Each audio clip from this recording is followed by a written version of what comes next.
Comment Jésus nous a-t-il rachetés sur la croix?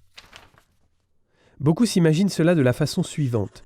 La mort sur la croix est la grande catastrophe. Mais Dieu merci, tout change pour le bien avec la résurrection. Ouf, tout juste, Jésus a vaincu la mort, hurrah. Mais ce n'est pas comme cela que la rédemption s'est passée. La rédemption se passe vraiment à la croix. La croix est le signe de la rédemption. Alors, qu'est-ce qui se passe? Cette balance signifie la bonne relation entre Dieu et les hommes. Avec le péché, le tout est déséquilibré. Le péché est, on l'a déjà vu, un manque de quelque chose qui devrait être là. L'injustice est un manque de justice. L'avarice est un manque de générosité, et ainsi de suite.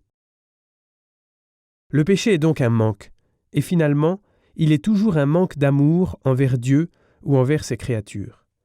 Bon, ou plutôt pas bon. Alors, comment réparer un manque?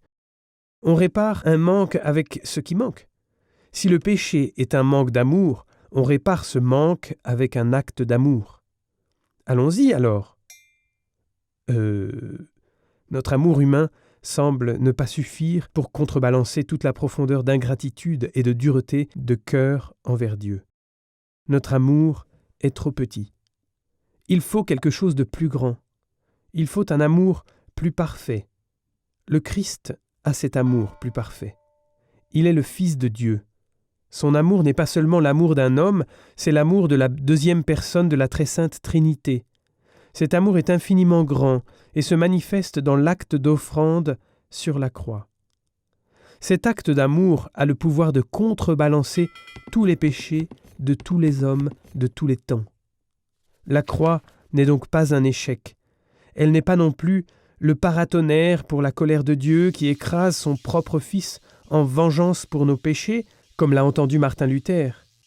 Dieu n'a pas besoin de se défouler pour que nous soyons épargnés de sa fureur. Non. La croix est un signe d'amour et d'offrande, et c'est précisément là que se trouve son pouvoir rédempteur. L'amour parfait de Jésus en croix contrebalance toutes les duretés de cœur de tous les péchés de tous les hommes de tous les temps. C'est cela la rédemption. De cette façon-là, la montagne des péchés qui nous séparent de Dieu est abaissée. Et ainsi Jésus nous sauve du désespoir du péché.